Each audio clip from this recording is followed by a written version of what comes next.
Railway, banking, SSC आदि प्रतियोगी परीक्षा की यदि आप तैयारी कर रहे हैं तो हमारे साथ जुड़े। आपको हर एक प्रतियोगी परीक्षा में मैथ के प्रश्न किस ढंग से पूछे जाते हैं और उन प्रश्नों को आप कैसे बनाएंगे, उन तरीकों को सबसे सरल और सबसे आसान तरीके से बनाएंगे जिनसे आपको किसी भी प्रतियोगी परीक्षा में खासकर मैथ के प्रश्नों में आपको परेशानी नहीं होगी। तो आइए हम आगाज करते हैं सीरीज के क्रम को बढ़ाते हुए 35वें सीरीज में कुछ प्रश्नों को लेते हैं जो आपके परीक्षा के लिए काफी महत्वपूर्ण है। पहला प्रश्न है, यदि एक वस्तु का मूल्य 12% बढ़ाया जाए, एकदम आराम से, मतलब कि 100 रुपया दाम था, कितना बढ़ा दिया, 12% बढ़ा दिया, मतलब कितना, 112। उसके बाद बोला और उसकी बिक्री में जो है क्या हो गया, 10% कमी हो गया। इसका मतलब बिक्री 100 था तो बिक्री कितना हो गया, 90 हो गया। अब बोला इस ढंग में जो हुआ तो बताना है आपको लेन देन में क्या प्रभाव हुआ। तो आपको हम सिखाए थे कुछ नहीं करना है, दोनों को मल्टीप्लाई कर देंगे और रिजल्ट के लिए केवल 100 का रिजर्व में रखेंगे। देखते हैं जो कटने वाला होगा, 0 0 कैंसिल, 18 कितना, 100/100 गुना 10। अब इसको यदि 10 से हम भाग देते हैं तो क्या सिखाए थे, 1 0 है, यदि एक अंक के बाद खिसका देंगे इसका मतलब 100.8/100। अब बताना कितना वृद्धि या कमी हुआ। कंपेरिजन हम इसी से पता करते हैं, वृद्धि या कमी। 100 से हम देख रहे हैं 0.8 बढ़ गया, इसका मतलब हम क्या लिखेंगे, 0.8% क्या आ गया, वृद्धि हो गया। यही आपका क्या हो गया, आंसर हो गया। यदि 100 से ऊपर वाला कम हो जाता अंश में तो बोलते कितना कमी है, घटा के हम देख लेते। ये तो हो गया पहला तरीका। दूसरा तरीका में आपको हम सिखाए थे a+b+ab/100। इसका मतलब था यदि वृद्धि होगा तो प्लस लेंगे। पहला बोला था 12% वृद्धि, इसका मतलब a का मान 12% पॉजिटिव। बोला था सेकंड 10% कमी हो रहा है तो b का वैल्यू कितना, 10% माइनस। आसान वे से क्या क्या याद रखेंगे, दोनों को जोड़ देंगे, दोनों को गुना करके 100 रुपया फाइन करते हैं। 12 प्लस माइनस 10 प्लस 12 गुना माइनस 10 बटे कितना, 100, 0 0 कैंसिल। अब 12 में 10 घट गया था 2 हो गया। अब 12/10 मतलब कितना, 1.2। अब 2 रुपया में 1 रुपया 20 पैसा घट गया तो कितना, 0.8%। ये पॉजिटिव हुआ। पॉजिटिव का सिंबल क्या बताता है, वृद्धि हो गया। यही आपको क्या करना था कि लेन देन में क्या हुआ उसको क्या करना था, बताना था। नेक्स्ट सवाल बोला गया 3a = 4b, उसके बाद 5b = 6c, 7c = 8d। तो a/d बराबर व्हाट, आपको इसके पीछे भी हमने सवाल में बताया था। इससे a/b का मान कैसे निकलेगा, b को इधर भेज देंगे, पहले 4 था, 4/3 हो गया। यहाँ b/c का मान कैसे, तो c को बोलेंगे तुम उधर चल जाओ, 6/5, और c/d का मान कितना, 8/7। जब a/b, b/c, c/d का मान मिल जाए और पूछा जाए a/d, आपको हम बताए थे इसके पीछे भी, इस टर्म को केवल सबको क्या कर देना होता है, गुना कर देना होता है और आपका रिजल्ट निकल जाएगा। क्यों, इसीलिए ये b कट जाता, ये कट जाता तो बच गया बेचारा कौन कौन, a/d। यही तो हमको निकालना था, केवल इस पार्ट को गुना कर देंगे और आपका रिजल्ट हो जाएगा। तो क्या क्या जो कटने वाला था कटाता है, 3 दूनी कितना, 6, और कटेगा नहीं कटेगा, 4 दूनी 8, 8 कितना, 64, और 7 5 कितना, 35। इसका मतलब 64/35 मेरा किस अनुपात में था, डी में था, 64:35। यही आपका क्या हो गया, आंसर हो गया। नेक्स्ट क्वेश्चन है, एक कंपनी 9:8 के अनुपात में कर्मचारियों की संख्या घटा देती है। इसका मतलब क्या था, पहले 9 कर्मचारी था, अब किस रेशियो में, 8। ये अनुपात का मतलब है पहले 900 कर्मचारी था, क्या हो गया 800, पहले 9000 था कितना हो गया 8000। यही अनुपात का मतलब कह रहा है। अब क्या बोला, यदि कमी कर दिया तो स्टाफ जो कम हो गया जिसका वेतन वृद्धि हो गया, किस अनुपात में, 14:15 अनुपात में। तो क्वेश्चन बताना था कर्मचारियों के आय में जो है बिल में कितना प्रतिशत वृद्धि हुआ या कमी हुआ। आप आसान से बना सकते हैं। ये क्या क्या था, पहले 9 के रेशियो में था, अब 8 हो गया। ये 14 के रेशियो में आय था, अब कितना हो गया 15। वेतन क्या कर दिया, बढ़ा दिया। इसका मतलब हम समझते हैं अनुपात क्या क्या हो रहा था, 14 गुना 9 कितना, 126, मतलब कि 126 के रेशियो में था। अब क्या मिल रहा है, तो 15 कितना 20 से पहले 126 के रेंज में था, अब कितना 120 के रेंज में मिल रहा है, इसका मतलब कमी हो गया। तो कितना कमी 6, कमी गुना 100 बटे स्टार्टिंग कितना 126, कटेगा 6 12 6 का मतलब 100 बटे 21 कितना 21 चौके 84 हो गया, 16 बच गया, इतना प्रतिशत क्या हो गया कमी हो गया। आंसर नहीं तो आप क्या करते, आप इसको लिखते कि ये 9x था 8x, ये आमदनी y, ये y, तो क्या लिखते 9x था 8x हो गया, आमदनी 14y था, कितना हो गया 15y। इसका मतलब इतना स्टाफ था और इतना यदि इनकम था तो पहले इनकम कितना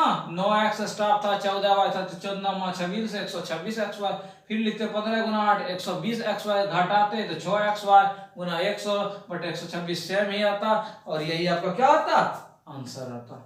चौथा सवाल बहुत अच्छा सवाल है। क्वेश्चन बोला एक व्यक्ति ने एक निश्चित राशि 4% साधारण ब्याज पर लिया और 8 वर्ष में जो उसका उधार का राशि था वो कितना हो गया 23,120 रुपया तो हो गया, लेकिन वो राशि जो है मूलधन से इतना रुपया कम है, यही इंटरेस्टिंग चीज है। तो बोला उधार ली गई राशि मतलब प्रिंसिपल का मान क्या होगा, ये क्या है इसी चीज को समझना है, और विद्यार्थी इसी में गड़बड़ कर देता है। क्या चीज है ये, साधारण ब्याज नहीं है। क्वेश्चन का कहना था जो साधारण ब्याज प्राप्त होगा किस कंडीशन से, जो रेट दिया था 4% और 8 वर्ष में जो ब्याज प्राप्त होगा वो मूलधन से इतना कम है। अच्छा मूलधन का मतलब हो गया 100% और ब्याज का आपको सिखाया था 80%, यही आपका क्या होता है ब्याज होता है। आपके पास रेट कितना था 4 और टाइम था 8, इसका मतलब कितना 32%, इसका मतलब सिंपल इंटरेस्ट आपका 32%, मूलधन कितना 100%। इन दोनों को यदि हम घटाते हैं तो कितना प्रतिशत 68%, यही क्वेश्चन का कहना था। तो 120 की नहीं कहना था, बोला जितना ब्याज प्राप्त होता है मूलधन में यदि घटाते हैं मूलधन 100% और ब्याज कितना 32%, घटाए कितना 32%, यही क्वेश्चन का कहना था कितना 23,120। बोला कि क्या निकालिए मूलधन, इसका मतलब मूलधन 100% से कितना 2310 बटे कितना 68 गुना 100 कटेगा 4 से कटाते हैं 17 से 68, 4 5 20 हो गया, 4 7 कितना 28, 4 8 32 और कटेगा, कटाते हैं 17 51, 6 पर 8 7 0 कितना 3400, इसका मतलब कितना रुपया मूलधन था 34,000 रुपया, यही आपका क्या हो गया आंसर हो गया। यदि इसको आप बाय प्रोसेस से बनाते तो और लेंदी हो जाता, क्या क्या मान लेते मूलधन क्या रुपया x रुपया, तो ब्याज कैसे निकलेगा, तो मूलधन गुना दर गुना समय बटे कौन चीज 100। बोला जितना मूलधन है मूलधन में यदि ब्याज को घटाते हैं तो कितना प्राप्त होता है 23,120। इस कंडीशन से आप x का मान निकालते और आपका क्या आता आंसर होता। एक मोटर बोट 10 किलोमीटर धारा की विपरीत दिशा में जाता है। क्या बोला मोटर बोट जो है 10 किलोमीटर जो है क्या करता है धारा के विपरीत दिशा में जाता है और प्रारंभिक दूरी पर 55 मिनट में पहुंचता, मतलब इधर से इधर गया फिर वापस आया, टोटल आने जाने में कितना मिनट 55 मिनट लगा। तो बोला यदि धारा की चाल जो है 2 किलोमीटर प्रति घंटा हो तो बोला मोटर बोट का चाल क्या होगा, उसको क्या करना है निकालना है। आप आराम वे से बना सकते हैं, यदि आप ऑप्शन से बनाएंगे तो आपके पास ऑप्शन था 18 20 22 और 24, हम बनाते हैं। बोला मोटर बोट का चाल, ये सब मोटर बोट का चाल है, हम समझ लिए। पहला ऑप्शन से हम ट्राई करते हैं, बोला 10 किलोमीटर दूरी, टाइम कैसे निकालते हैं दूरी बटा चाल। यदि धारा के साथ जा रहा है तो नाव और क्या करेगा धारा जुट जाएगा, यदि विपरीत दिशा में जा रहा है तो दोनों क्या हो जाएगा घट जाएगा। तो हम पहला ऑप्शन को ट्राई करते हैं, दूरी कितना 10 किलोमीटर बट बोला ये 18 किलोमीटर था मोटर बोट का, धारा का कितना दूर 18 और 2 कितना 20, ये हो गया साथ में, अब विपरीत में 18 बटे ये घट जाएगा कितना 16। बोला ये होना चाहिए कितना आने और जाने में 55 मिनट, 55 मिनट का मतलब 55 बटे 60 कितना 11 बटे 12 होना चाहिए। इसको सॉल्व करके इसको सॉल्व हम करते हैं, देखते हैं ये कितना 5 दूनी 10, ये 10 हो गया, 5 और 8 कितना 5 बटे 10 प्लस 5 बटे 8 लघुत्तम होगा 40 हो गया, 10 चौके 40, 5 चौके 20 हो गया, 8 पंचे 40 25 कितना 4 5 बटे 40, ये हुआ 11/12 नहीं हुआ, ये ऑप्शन क्रॉस हो गया। इसको हम देखते हैं, यदि 10 किलोमीटर है, बोला 20 किलोमीटर मोटर बोट का, यदि साथ में चलेगा तो 20 2 22 ई हो गया, और दूरी अब बटे इस चाल में घट जाएगा कितना 18। इसको हम सॉल्व करते हैं, कटेगा जो कट रहा है ये कॉमन ले लिए, कितना 1/22 जोड़ 1 कितना 18, तो 10 इंटू कितना ये लघुत्तम लेते हैं 22 और 18, 22 और 18 2 हो गया 11 9, 11 दूनी 22, 22 गुना 9 कितना 11 9 99 गुना 9 हो गया 198। आई कितना लघुत्तम हो गया, इससे यदि भाग दिए तो 9 बार में, इससे यदि भाग दिए तो कितना बार में 11 बार में, तो 10 गुना 11 9 20/198 कटेगा 5 9 9, लेकिन होना चाहिए मेरा क्या 11/12 होना चाहिए, यहाँ हो रहा है नहीं हो रहा है, ये ऑप्शन भी आपका क्या हो गया कैंसिल हो गया। तीसरा ऑप्शन को हम ट्राई करते हैं। तीसरा ऑप्शन मेरा क्या था, तीसरा ऑप्शन था कि 22 किलोमीटर है, इसको हम ट्राई करते हैं। दूरी था 10 बटा, यदि साथ में चलेगा तो 22 और 2 कितना 24, अब विपरीत दिशा में चलेगा तो दूरी बटे चाल, विपरीत दिशा में घट जाएगा तो कितना 22 में 2 घट गया तो कितना 20 हो गया। अब इसको देखते हैं, कॉमन यदि होगा तो नहीं तो कटाते हैं, 5 दूनी 10 12 5 10, क्या क्या बचा 5/12 जो 5 कितना 10, लघुत्तम हो गया आपका कितना 6 0, 12 और 10 का, तो 12 5 60, 5 बार में 5 कितना 25, 10 6 60, तो 6 5 कितना 30, इसको जोड़ दिए 55/60, इसका मतलब कितना 11/12, 55 मिनट लगा, यही आपका क्या हो गया आंसर हो गया। यदि आप इसी सवाल को बाय प्रोसेस बनाना चाहते हैं, आप बाय प्रोसेस में क्या क्या करते हैं, दूरी बोला था 10 किलोमीटर, तो दूरी बट यदि इधर से ना मोटर बोट जा रहा है, इधरे से धारा जा रहा है, तो दोनों का चार्ज जोड़ देते हैं। यदि x मान लिया हम मोटर बोट का चार्ज और 2 किलोमीटर करंट का था, तो जुट जाएगा x + 2 हो जाएगा ये साथ में, अब विपरीत दिशा में कितना 10/x - 2, बोला दोनों टाइम जो लगता है वो 55 मिनट, मतलब 55 बटा कितना 60, इसको घंटा में कन्वर्ट कर दिए। इस कंडीशन से आप x का मान निकालेंगे तो कितना निकलेगा 22 निकलेगा। यही आपका क्या हो गया आंसर हो गया। आपको दोनों प्रोसेस हम बताए, ऑप्शन से भी और किस चीज से बाय प्रोसेस से भी। नेक्स्ट काफी अच्छा सवाल है, पाइप और टंकी से विद्यार्थी घबरा जाता है। बोला P और Q, पाइप जो है 24 घंटा और 40 घंटा में भरता है। क्या बोला P जो है 24 घंटा में और Q कितना में 40 घंटा में भरता है। बोला यदि दोनों पाइप को खोल दिया जाए तो बोला कि 16 घंटा में भरना है, तो बोला Q जो है कितना समय के बाद बंद कर दे, उस चीज को क्या करना है निकालना है। अच्छा सबसे पहले हम स्पेशल मेथड में आपको सिखाए थे लघुत्तम लेना, 24 और 60 का कितना 24 और 40 का लघुत्तम लेते हैं, 2 हो गया 12 20, फिर 2 से 6 10 2 3 5, 2 दूनी 4 4 दूनी 8 8 से 24 24 में से कितना 120, ये हो गया आपका 5 बार में 40 दिया कितना 120। जब ये चीज आप सीख गए तब तो आपका क्या हो गया आधा राह आसान हो गया।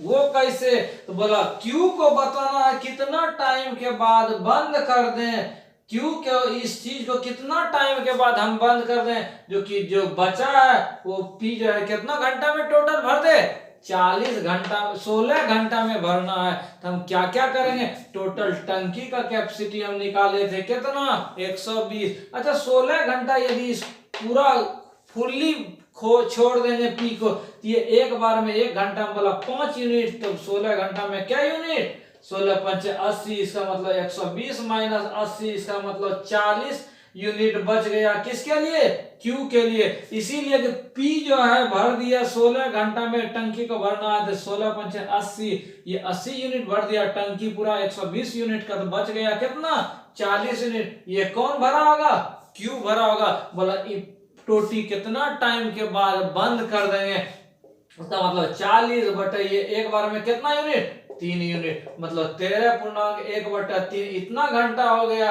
आपको यदि मिनट और घंटा में चेंज करना है 1/3 गुना 60 कितना 20, इसका मतलब 13 घंटा और 20 मिनट के बाद क्या करना है Q को बंद कर देंगे तब जो है 16 घंटा में भर जाएगा। यदि दोनों को खाली छोड़ देते तो कितना टाइम लगता? तो 5 3 8 120/8। इसका मतलब दोनों यदि कंटिन्यू चालू रहता तो कितना टाइम में भर देता? 15 घंटा में। लेकिन बोला 16 घंटा में भरता है। बोला P को जो है कितना टाइम के बाद क्या कर देता है?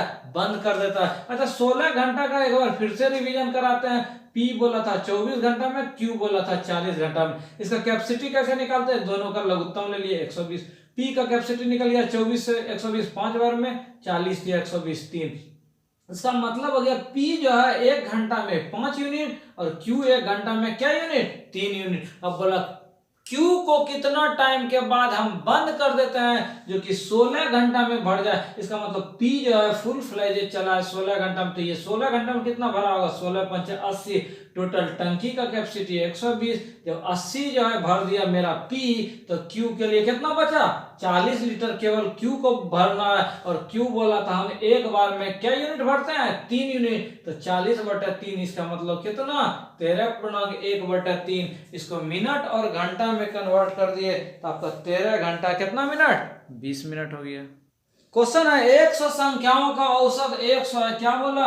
100 संख्या का औसत 100 है। उसके बाद बोला पहला संख्या में 1 जोड़ते हैं। इसका मतलब पहला में 1 फिर दूसरा में 2, इसी ढंग से कितना? 100 वाला जो संख्या था उसमें 100 जोड़ा। 100 वाला जो फर्स्ट वाला संख्या था 1 जोड़ा। उसके बाद बोला नया संख्या जो बना उसका औसत कितना वृद्धि हो गया। जब 100 संख्या था उसका औसत 100 था तो लास्ट वाला जो होगा उसमें तो 100 होगा ही, कंफर्म हो गया। अब बोला वृद्धि कितना हुआ? तो वृद्धि यही वाला था 1 2 3 4 कहां तक? 100 तक। यही वृद्धि हो गया। यदि अच्छा इसका हम बोला था औसत कितना वृद्धि हुआ। यदि औसत वृद्धि हम निकाल रहे इस चीज का केवल वृद्धि निकाल दे वही तो एक्स्ट्रा बढ़ा। बाकी तो 100 जो था 100 तो होगा ही। बोला वृद्धि एक्स्ट्रा कितना हुआ इसका यदि हम औसत निकाल दें तो आपका राह क्या हो जाएगा? आसान हो जाएगा। और आपको बताएं प्राकृत संख्या का जो है माध्य क्या होता है? केवल 1 जोड़ देते हैं और 2 से भाग दे देते हैं। वही आपका हो गया। 100 में 1 जोड़ दिया 101/2 कितना? 50.5। यही आपका क्या हो गया? वृद्धि हो गया। याद कीजिए प्राकृत संख्या में बोले थे औसत निकालना तो 1 जोड़ के 2 से भाग। यदि यही 100 सम संख्या का बात होता प्रथम 100 सम संख्या केवल 1 जोड़ देता है। विषम संख्या का बोलेगा तो सेम हो जाएगा ना। नेक्स्ट सवाल इस ढंग का यदि प्रश्न हो तब ऑप्शन सही बनाएं। ऑप्शन में हम क्या क्या सेट करते हैं? पहला ऑप्शन लेते हैं बोला P का मान यदि 2 और -2/3 लेते हैं। 2 हम P का मान रख के देखते हैं। क्वेश्चन क्या था? px² मतलब कितना? 2x² -2 इंटू P + 2 मतलब 2 + 2 इंटू x प्लस 3 गुना कितना? 2 = 0। ये हो गया 2x² - 2 दूनी 4 4 दूनी कितना? 8x + 6 बराबर कितना? 0। 6 दूनी कितना? 12। अब 12 इसको पूर्ति करना है। 12 कैसे कैसे पूरेगा? तो 12 4 4 8 हो गया। 6 दूनी कितना? 12। तो 2x² - 6x - 2x + 6 बराबर कितना? 0। 2x कॉमन हो गया तो x - 3 - 2 इंटू x - 3 = कितना? 0। ये दोनों सेम हो गया तो x - कितना? 3 और 2x - 2 = कितना? 0। तो x = 3 हो गया और 2x = 2 हो गया तो x का वैल्यू कितना? 2। अब सवाल में क्या बोला था? यही वाला हो गया मूल आपका x का जो मान निकला 3 और कितना? 1। कंडीशन था कि ये जो आपका मूल निकलेगा मूल का अंतर जो होना चाहिए 2 होना चाहिए। तो दोनों का अंतर 2 है। एगो 3 निकला एगो 1 तो आप बोलेंगे दोनों का अंतर तो 2 है। तो यही आपका क्या हो गया? आंसर हो गया। अब इसको भी ट्राई करेंगे। क्या? P के जगह -2/3 तो क्या निकलेगा? x का 2 मान निकलेगा। दोनों का यदि अंतर घटाइएगा तो आपका आंसर क्या होगा? वही चीज होगा ना। नेक्स्ट सवाल 2 समीकरण दिया हुआ था। क्वेश्चन था तो k का मान निकालना है जब कंडीशन था दोनों का मूल क्या हो? समान हो। क्या हो? समान हो। तो इसमें भी हम ऑप्शन रख के ही बनाएंगे। क्वेश्चन था x² - 11x + k = 0। x² - 14x + 2 के बराबर कितना? 0। बोला k का जब मान रखना है 10 12 20 और कितना? 24 रखना है। बोला दोनों का मूल जो होना चाहिए वो क्या होना चाहिए? सेम होना चाहिए। इसमें क्या करेंगे? k का मान पुट करेंगे। चारों ऑप्शन हम मान पुट करते जाएंगे, जिसमें x का वैल्यू यदि इसमें भी और इसमें भी यदि सेम आ जाए तो वही आपका क्या हो गया, आंसर हो गया। p plus Q, Q plus R, R plus P Q R, इसका बोला क्या गुणनखंड होगा। तो आप इसको गुना करेंगे, आप 7th क्लास में पढ़े पर इस दोनों को गुना करेंगे, p से q में P Q plus P R plus Q square plus Q R. फिर इसको जब ये रिजल्ट हो गया फिर इसको इससे मल्टीप्लाई करना था तो ये चीज आ गया, फिर कॉमन लिए तो आपका गुणनखंड क्या आ गया, ये दोनों हो गया। आपके पास ऑप्शन था कि कौन सा गुणनखंड होगा, क्या क्या हुआ, p plus Q plus R और Q R plus P Q plus R P. आपके पास पी क्यू आर वाला प्लस वाला एक भी नहीं था, केवल ये वाला था, इसीलिए आपका आंसर क्या आ गया, डी हो गया।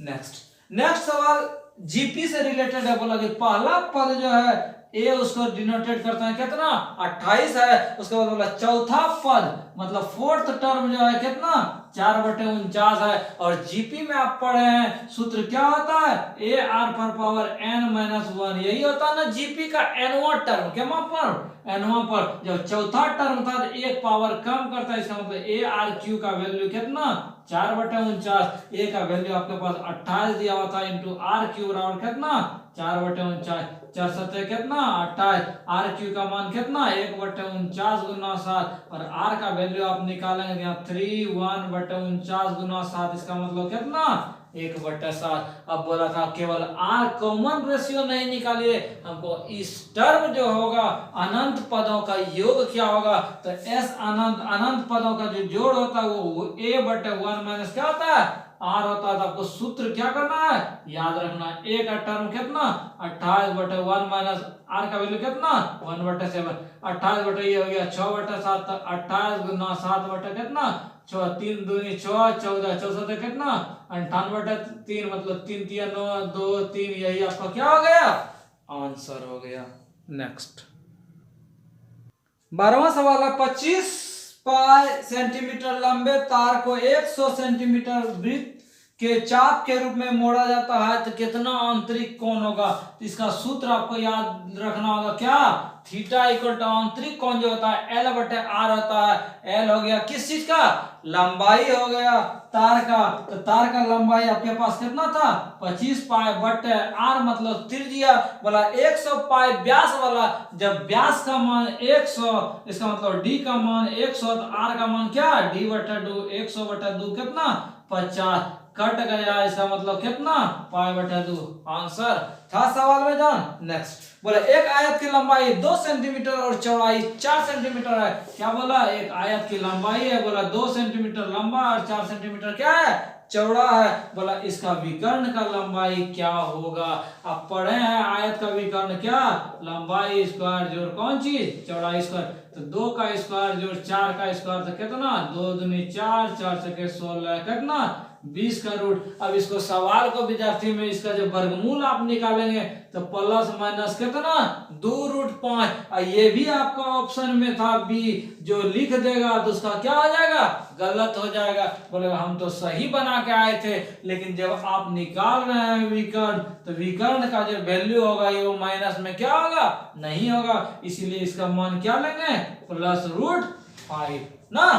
नेक्स्ट सवाल था, दो एंगल दिया हुआ है और वो दोनों संपूरक है। यदि दो कोण संपूरक हो, आपको इसके पीछे भी बताए थे 100 डिग्री का संपूरक कितना 80 डिग्री ना, इसका मतलब इस दोनों टर्म को जोड़ के कितना करता है 180 करता है, तभी ये 80 का बोलेंगे संपूरक कितना 100 और 80, 100 का संपूरक 80, इसका ई संपूरक, इसका ई संपूरक। तो यही सवाल का कहना था कितना 6y + 70 और 3y + कितना 47, ये दोनों संपूरक है। संपूरक का मतलब ये दोनों जोड़ कितना 180, वही काम करते हैं कितना 180, 4 3 9y हो गया 70 और 47 7 हो गया, 7 4 11 कितना 180, तो 9y = कितना 180 - 17, तो 9y और घटा दे 63, 9 7 कितना 63, इसका मतलब y का मान कितना 7 डिग्री, आंसर। नेक्स्ट नेक्स्ट वाला एक मीनार है, क्या बोला, एक मीनार है और उसके छाया की लंबाई जो है कितना है, √3 गुना है। तो बोला कि उन्नयन कोण का मान क्या होगा, क्या बोला, एक मीनार है, बोला इस मीनार का जो है ऊंचाई मान लो h है, बोला ऊंचाई का √3 गुना छाया है, इसका मतलब √3 कितना h है, ये एंगल हो गया थीटा। ये दोनों का जरूरी था तो हम tan का फॉर्मूला लगा दिए, लंब बटे आधार, तो h बटे कितना √3, h कैंसिल कितना 1/√3। अब आप बताएं tan में कितना डिग्री का मान कितना 1/√3, tan 30 डिग्री, इसलिए एंगल का मान कितना 30 डिग्री। तो प्रतियोगी छात्र छात्राओं, इस 35वें सीरीज में आपको 15 महत्वपूर्ण प्रश्नों का कलेक्शन आपको कराया, आपको कैसा लगा हमें जरूर कमेंट कर बताएं। मिलेंगे इसके नेक्स्ट सीरीज में।